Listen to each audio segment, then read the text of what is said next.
បើសិនជាបងប្អូនមានស្រះទំនេរទុកចោលអាចរៀបចំចិញ្ចឹមកន្ធាយបានសម្រាប់ដើមទុនត្រឹម$3,000ទៅ$5,000ហ្នឹងក្នុងរយៈពេលប្រមូលផល6ខែទៅមួយឆ្នាំហ្នឹងគឺយើងអាចចំណេញចន្លោះពី$5,000ទៅ$10,000នេះខ្ញុំគន់គូរនេះកិនគូរតម្លៃខាតបង់អស់50%ហើយតម្លៃលក់ត្រឹមតែ50%និយាយទៅសម្រាប់ចិញ្ចឹមកន្ធាយមួយគឺអត់ខាតទេលើកលែងតែកំហុសខុសឆ្គងណាមួយដែលថាដាក់ទៅងាប់ទាំងអស់ហើយបងប្អូនបើថាធំខាតបង់20% 30%ឬ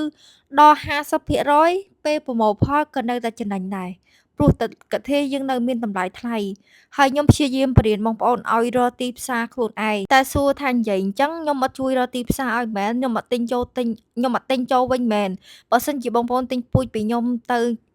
ចិញ្ចឹមពេលបងចិញ្ចឹមបានផលក៏ខ្ញុំជួយទិញចូលមកវិញដែរប៉ុន្តែខ្ញុំព្យាយាមឲ្យបងប្អូនចេះធ្វើទីផ្សារខ្លួនឯងដូចខ្ញុំអញ្ចឹងហ្មង